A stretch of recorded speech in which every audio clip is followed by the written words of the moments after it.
नमस्कार मु सामुएल प्रिय दर्शक बंधु जीवंत आहार को पुनर्बार आपण मानक स्वागत करे। आसंतु प्रत्येक दिन भली आज मध्य पवित्र बाइबल प्रथम वंशावली 23 पर्व तार 1 पद ठारू 32 पद पर्यंत पाठ करिबा। आज मूल प्रसंग लेवीय मानक संगठन एवं कर्तव्य। एठारे प्रकार लेखा जाए, अनंतर दाऊद वृद्ध और पूर्णायु हेले और से अपना पुत्र सोलोमन को इस्राएल उपरे राजा कले। आउ से इस्राएल रो समस्त अधिपति की और जाजक मानंकु और लेवीय मानंकु एकत्र कले। तहु 30 वर्ष और तहिरु ऊर्ध्व वयस्क लेवीय माने गणित हेले। तहिरे प्रत्येक पुरुषर मस्तक गणति रे सेमाने 38,000 हेले। सेमानक मध्यरु 24,000 लोक सदा प्रभुंक गृहर कार्य चलाइबा पाई नियुक्त थिले। आउ 6,000 लोक कार्य शासक और विचारकर्ता थिले। आउ 4,000 लोक द्वारपाल थिले। आउ प्रशंसार्थे मु जे वाद्य जंत्र सबु निर्माण कली बोली दाऊद कहिले, तो द्वारा 4,000 लोक सदा प्रभुंकर प्रशंसा कले। पुणी दाऊद सेमानंकु लेवीर पुत्र मानंकु वंश अनुसारे नाना पाली रे विभक्त कले। गर्शन, कहात और मरारी गेर्शोनिय मानंकर मध्यरु लादन और सिमी। लादन रो पुत्र प्रधान जिहिएल, ताहा उतारे सेथम और जोएल 3 जन। सिमी रो पुत्र सोलोमित और हसिएल और हारण 3 जन। एमाने लादन रो पितृवंश प्रधान थिले। पुणी सिमी रो पुत्र जहत और सिस और जिउस और बरिय, एई 4 जन सिमी रो पुत्र। जहत प्रधान, द्वितीय शिष, मात्र जिउस और बरियर अनेक पुत्र नथिले। एतु समान एकत्र गणित होई एक पितृवंश हेले। कहात्र पुत्र अमराम, जिसहर, हिब्रोन व उसिएल 4 जन। अमराम रो पुत्र हारण व मोशा। पुणी हारण जेपरि महापवित्र वस्तु पवित्र करिबो, एथिपाई सदा प्रभुंक सम्मुखरे धूपदाह, ताहांकर परिचर्या व ताहांक नामरे आशीर्वाद करणार्थे से व ताहार पुत्र माने जुगानुक्रमे पृथक करागले। मात्र परमेश्वरक लोक मोशांकर पुत्र माने लेवी वंश मध्यरे उल्लेखित हेले। मोशांकर पुत्र गेर्शम व इलिएसर। प्रिय दर्शक बंधु, अध्यायटी दीर्घ हेतुवा हेतु आमे माने स्वरूपयोग निमंते आमे माने याको एठारे अटकुचु। आपण माने दया करी आपण आपण बाइबल रे आपण माने निजे ता अध्ययन करि परिबे।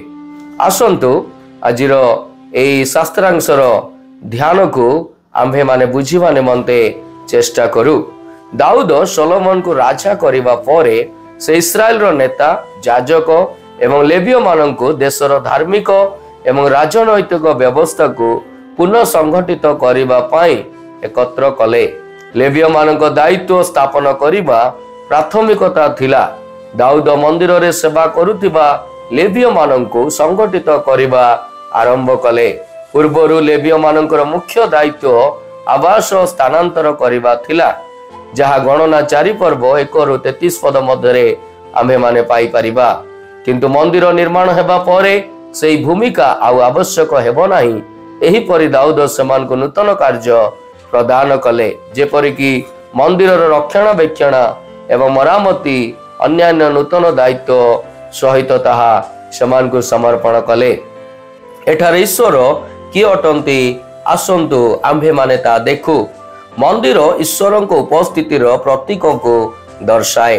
केवल ईश्वर उपस्थित हेले ही तांक लोक माने प्रकृत शांति एवं विश्राम अनुभव करि परिबे। आज आम मानक प्रकृत मंदिर हेउचंती यीशु ख्रीष्ट। ताहांक ठारे आमे स्वर्गीय शांति एवं विश्राम पाई थाउ। ख्रीष्टंक सहित मंडली जगतर मंदिर भावरे सेवा करे। समस्तंक पाई ख्रीष्टंकर शांति को आणे एवं प्रसार करि थाए। एही शास्त्रांश ईश्वर आम मानक कौन शिखांती, आसंतु मोर प्रिय मान आमे माने ता शिखु एवं ताहा अपना जीवन रे कार्य करिबा पाई चेष्टा करू।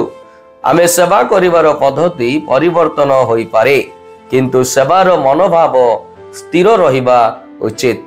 लेवीय मानकर कर्तव्य भिन्न थिला, किंतु समस्त कार्य परमेश्वर निर्देश अनुजाई करिबा उचित थिला। आसंतु आमे आमर आध्यात्मिक संप्रदायर सही लोक मानक प्रशंसा करिबा एवं उत्साहित करिबा जो माने परदा पछरे विश्वस्त भावरे कठिन परिश्रम करंती। ईश्वर आजिर ध्यान रे आम प्रत्येक को आशीर्वाद करंतु। आसंतु आम्भे माने प्रार्थना करिबा।